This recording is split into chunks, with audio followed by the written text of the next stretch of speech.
अस्सलामुअलैकुम नाज़रीन, जीअं त असीं हिन वक़्तु मौजूदु आहियूं कराची में ऐं काफ़ी दोस्तनि सां मुलाक़ात कयूं आहिनि। मीटिंग राति में थी गुज़री आहे ऐं असीं हिन वक़्तु मौजूदु आहियूं साईं बख़्श बंगलानी जे उतार ते ऐं असीं हुननि सां ॻाल्हि ॿोल कंदासीं पंहिंजे इताद जे बारे में ऐं हुननि खां इहा बि राय वठंदासीं त अव्हांजी छा राय आहे पंहिंजी क़ौम जे लाइ ऐं अव्हां कहिड़ो किरदारु अदा कंदो पंहिंजी क़ौम जे लाइ।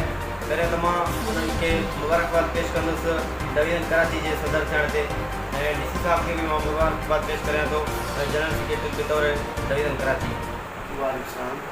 तव्हांखे मुबारक हुजे डिवीज़न सदर साईं। मां खां इहो पुछणु चाहींदुसि त अव्हांजो छा किरदारु रहंदो ऐं पंहिंजे इताद जे बारे में।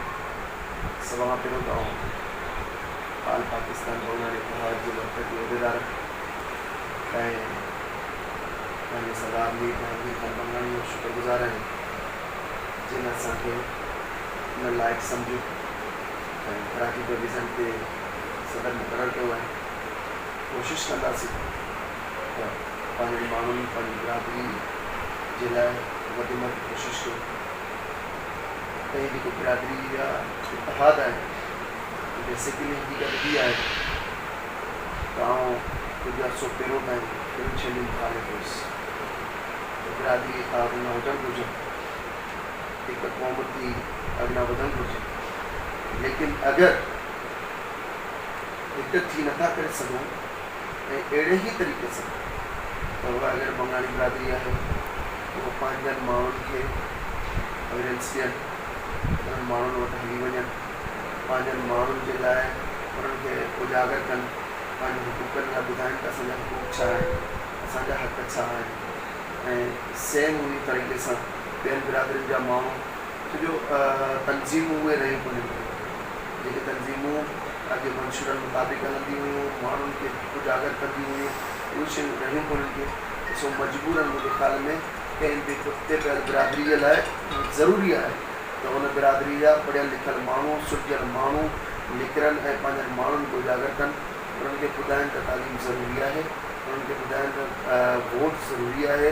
तव्हांजी अक्सरियत वोट ते ज़ाहिर थींदी, तव्हां लखे माण्हू गॾु करे छॾियो पर जे अगरि तव्हांजो वोट दाख़िल कोन्हे को, तव्हांजो वोट कोन्हे को, तव्हांजे बजरनि जो, तव्हांजे हज़रनि जो, तव्हांजे हमरनि जो, तव्हांजे वॾनि नंढनि जो वोट दाख़िल कोन्हे त तव्हांजी अक्सरियत ज़ाहिर कोन थींदी, तव्हां पंहिंजा मुतालबा पंहिंजा हुकूक कोन था वठी सघो। तव्हां सम्झां थो त अगरि इन शइ खे सिर्फ़ु इन लाइ ठाहियो वञे त असीं बदमाशी कयूं या असां ताक़तवर थी करे कंहिं ॿी बिरादरी खे नुक़सानु पुॼायूं त इहा शइ न वठणु घुरिजे।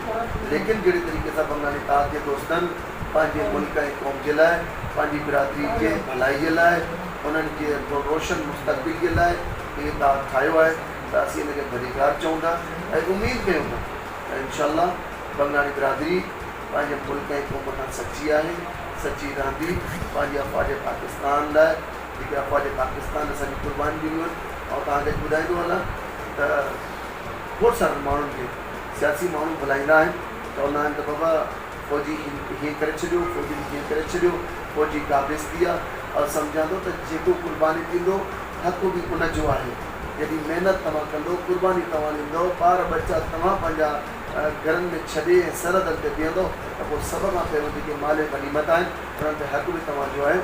ऐं उन्हनि दोस्तनि लाइ मां मिसाल ॾींदुसि त ख़ुदारा थोरो अगरि तव्हांजे ज़हन में कोन थो अचे त ॿाहिरि निकिरो, पंहिंजी दुनिया में नज़र घुमायो त उन्हनि वटि पैसा त जाम आहिनि। उहो तव्हांजी लिबिया यमन हुजे, उहो तव्हांजो फ़लस्तीन हुजे, उहो तव्हांजो कश्मीर हुजे, तव्हांजो अफ़गानिस्तान हुजे, तव्हांजो इराक़ हुजे, उन्हनि वटि पैसा त जाम आहिनि पर उन्हनि वटि पाकिस्तान जहिड़ी फ़ौज कोन्हे का, जंहिंजे करे अॼु उते मुसलमान ग़ैर महफ़ूज़ आहिनि, उन्हनि जा बच्चा ग़ैर महफ़ूज़ आहिनि, उन्हनि जूं नियाणियूं ग़ैर महफ़ूज़ आहिनि, उन्हनि जूं नौजवान नियाणियूं जेके आहिनि उन्हनि जे कब्ज़नि में आहिनि, उन्हनि जे जेलनि में आहिनि, उहे अज़ियतूं सहनि पिया। उन जी वजह छा आहे त उन्हनि वटि असां जहिड़ी फ़ौज कोन्हे का। असीं फ़ख़्रु महसूसु कयूं था त असां वटि हिकिड़ी अहिड़ी फ़ौज आहे, अहिड़ा इदारा आहिनि जिन ते असां फ़ख़्रु कयूं था, जंहिंजे हूंदे कोई बि दुनिया जो सुपर पावर ताक़तूं जेके आहिनि उहे असांजे मुल्क पाकिस्तान लाइ बेरीअ खणी नथा ॾिसी सघनि। ऐं अलाह न करे अहिड़ी शइ थी त बंगाली बिरादरी पूरी पाकिस्तानी क़ौम सां गॾु हूंदी ऐं अॻिलनि मोर्चनि ते इंशाअल्लाह पंहिंजी फ़ौज जे शाना बशाना हूंदी। ऐं उनखां पोइ पंहिंजनि दोस्तनि खे, पंहिंजी बिरादरी जे दोस्तनि खे चवंदुसि त ख़ुदारा रंजिशूं ख़तमु कयो, नंढियूं नंढियूं अनाऊं ख़तमु कयो। जेसीं ताईं पंहिंजूं अनाऊं ख़तमु कोन कंदव तेसीं ताईं कामयाबी नामुमकिन आहे। ऐं पंहिंजनि जे साम्हूं झुकणो पवंदो। तुंहिंजे चवणी आहे त धारे सां कबो आहे जहिड़ो पंहिंजे सां कबियूं ॻाल्हियूं। ऐं मां मिसाल ॾींदो हलां तव्हांखे त अलाह न करे बल्कि छा तव्हां असांजे साम्हूं आहिनि इहे जेके छेड़ा थियनि था, इहे जेके झगड़ा थियनि था, क़ौमी झेड़ा थियनि था, उन्हनि में 5-5, 10-10, 50-50, 100-100 क़तल बि थी था वञनि, पर आख़िर में अची टेबल टॉक थिए थो, आख़िर में अची जिरगो थिए थो, आख़िर में अची थाह थिए थो त छा असांजा चङा, असांजा वॾेरा, असांजा सरदार, असांजा अमीर, असांजा पीर, असांजा हुक्मरान छा पहिरें ॾींहुं ई वेही करे फ़ैसिलो कोन था करे सघनि त हीअ जेके जानूं ज़ाया थियनि थियूं इहे ज़ाया थियण खां बचनि?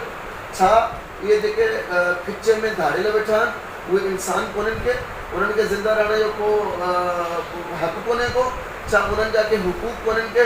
त हीअ गवर्नमेंट जे मथां फ़र्ज़ु बणिजे थो त इन्हनि माण्हुनि खे वठी उन्हनि खे इलाज कनि, उन्हनि खे वठी करे छोजे अफ़गानिस्तान जा जेके अफ़गानी आहिनि उहे ॿाहिरों अचनि था, उहे पाकिस्तान जे अंदरि दहशतगर्दी कनि था, उहे सरहद जे अंदरि दहशतगर्दी कनि था, सिंध जे अंदरि, बलूचिस्तान जे अंदरि, पंजाब जे अंदरि कनि था। त उन्हनि खे अगरि आम माफ़ी ॾिनी थी वञे, उन्हनि खे सम्झायो थो वञे, उन्हनि खे क़ौमी धारे में आंदो थो वञे त बाबा तव्हां अचो, हीउ मुल्क तव्हांजो आहे, हीउ शहर तव्हांजो आहे, हिते वियो, पंहिंजी रोज़ी कयो ऐं इन्हनि पहाड़नि खां लही अचो। ऐं उनखां पोइ बलूचिस्तान जे बलोच भाइरनि खे अगरि आच करे उन्हनि खे लाथो थो वञे त सम्झा थो त सिंध में रहंदड़ जेके बि ग़ैरतमंद बलोच आहिनि उन्हनि खे कंहिंखां सर्टिफिकेट वठण जी ज़रूरत